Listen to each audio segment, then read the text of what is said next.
You record? I screamed at the sky. Hold on.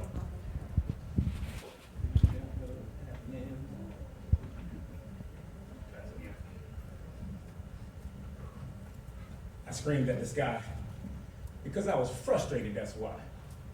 My efforts flawed, but I made the decision to try. Money is dissolving before I can even make it. More is what I expected. But as of right now, I'm living less than check to check. My bank gets payday advance loans. I've done that twice already. I tithe faithfully. Even when that tithe held my bill money, I gave it. These bags under my eyes, they're something natural. But for the most part, I ain't been sleeping lately. A couple of days ago, my job said, until further notice, your schedule will be cut from 5 to 3 days a week. I had to pay over $2,000 in 1 week just so my daughter can stay in college. Did I mention I only had less than a week's notice? Bank accounts wiped out. Now I'm telling my wife I'm getting a part-time job. That's the resume, y'all, to get me noticed. I'm gonna mess around and work myself into the ground. Indeed, I was just trying to get LinkedIn, but Monster turned into a wimp and left me looking and seeking a way out the glass door. My retail resume is too heavy for these entry levels. So let me step up to these salary positions. Get rid of my current job and a possible part-time for a salary position and get paid more. But my background is older than some of these cats doing the hiring. So the simple fact that I can speak their language, know a few words that they don't, for them, getting me on board, not really that inspiring. I'm stuck in a 3-walled room, and this open space is just that. But I can't get in it. $40 for my car inspection, $95 for car taxes. Oh, and my check engine light just came on. Catalytic converter's gone. Another $80. Different year, same song. Another problem and no money. What's new? I sold my other car for a lot less than I should have, just to help absorb some of my daughter's tuition dues. And my $325 cell phone bill that I already pushed back 2 weeks ago is now due. Where's my help? Where are you? My brother Roger almost died due to complications to diabetes. He didn't even know he had. My brother Ralph had a heart attack. Paramedics found him laying on the ground, door wide open while his truck was still running. And people wonder why my mind's constantly going. I can't sit still, and I always got somewhere to go or something to do. And I ain't got time to sit and listen to that voice's soft murmur. My brother's heart attack though? Well, it made me paid me a little bit more attention. Because out of nowhere, mine jumps timing. So now I pause mid-step to listen to my own heart murmur. This last month, being a Christian ain't where it's at, bro. I stretched out before you. I paid my tithes. I spoken in tongues. I fell on my face at your feet. I fasted 15 hours a day for over 21 days just to shed light on me in case you lost me. You told me to try you at your word, and I have. You said meditate on your word, I did. You told me to try you, and I am. You said in your word that if I did these things, you pour out a blessing too big for my field to catch it. I don't see it.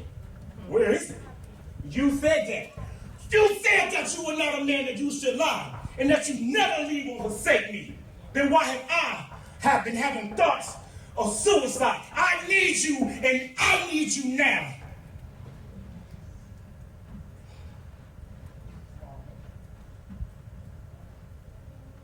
I need to explain something.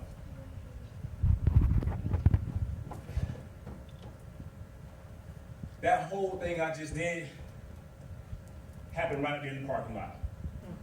I came here one Monday morning, lost. Didn't know what else to do, tired of hearing my own voice, tired of talking to myself, trying to hype myself up and be my own hype man. I was done. I was over it. I pulled up to the parking lot and I knew that on Mondays, through previous conversations, Pastor Brian takes Mondays for a personal day. So I was in the parking lot. I started talking to God. I swung at the air. I screamed. Everything I said to him. No joke. Far more attitude. So I crossed my arms, put my little lip out, and I tapped my foot. I said, Lord, you gonna say something. You gonna say something today? Today? Said nothing. I did 3 times. Second time, cross my arms, poke my little lip out, tap my foot. You gonna say something? And on the 3rd time, finally, God said nothing, I fell asleep. I didn't do a single thing, I fell asleep. I don't even know how long I was knocked out, y'all. But I sat there. When I woke up, I was so caught up in my own thing that I started to get an attitude again and completely disregarded the fact that God had given me rest in that moment. I completely missed it. Completely right over my head because I was so caught up, so blind in my own little situation. So what happened was, I got a text from my son saying, "Hey, Dad, can you come pick me up? I'm done my testing." I tried to reply to him and it wouldn't go through.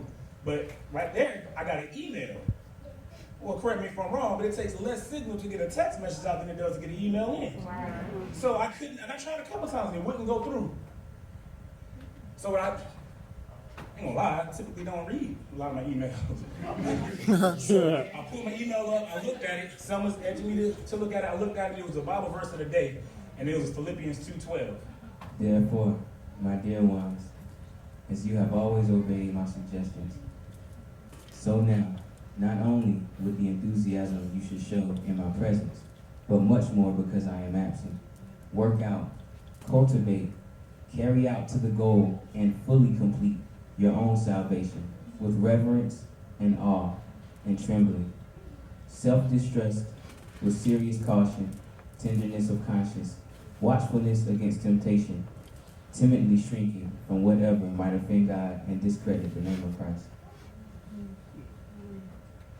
That was God's answer to everything I just said. To me, in that moment, it was kind of like, you know how you have a baby, and you tell the baby, don't touch that, and the baby touches it anyway, and so you touch it, you're gonna pop your hand, and the baby touches you, and touches it again, you don't punish them, you just get their attention enough to say, don't do that again. And that was kind of like, to me, in the back of my mind, God was saying, "Hey, boy, who you talking to?" That's 100% how I took it. And I'm gonna wrap this up, and I gotta say this is part 2 too. I gotta say this. I went and picked my son up, dropped him at my mom's house, my parents' house, went to work, but I was so charged off the word that I had gotten. All of this is on the cusp of last weekend going into my daughter's wedding. All right. So I go to work was nothing, whatever, still charged up. Go home, my wife says, "Hey, babe, I gotta talk to you, come upstairs." I go upstairs, my wife says, "I gotta call my supervisor today." Immediately I wanted to say, what in the world? But it shut itself down, it didn't have to do it. It shut itself down. She said, "I gotta call my supervisor today, and on our next pay period, which is going into last weekend, I'm getting a performance raise for $400. Bonus, $400. So I immediately took the moment I thank God. We both thank God together. I'm like, man, thank God. I appreciate that. We start making plans for the money because it's going to help going into that weekend with expenses we didn't expect to happen, but they did. She turned around, she gave me 3 envelopes.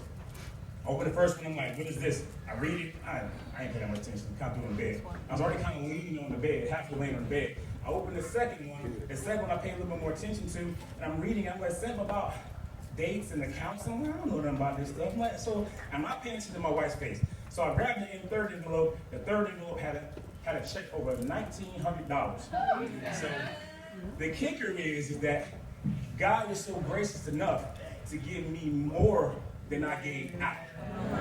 So at this moment, my face is like embedded in the bed crying. So my wife just rubs me on my back and she just said, "Baby, it's gonna be all right." I said, "Yeah, it is. It is." Because at this point, I've never trusted God to that point again. I mean, to that point, I've never trusted God to that level. And I pushed and I pushed and I pushed, and I just thought I was getting nowhere. And the whole time, God was just saying, "Man, look, breathe, bro. You're doing a lot. Take a deep breath. Sit down. Rest yourself, man. Rest. Just rest." And that's everything. I don't know. I don't take more time. Thank y'all for listening to me.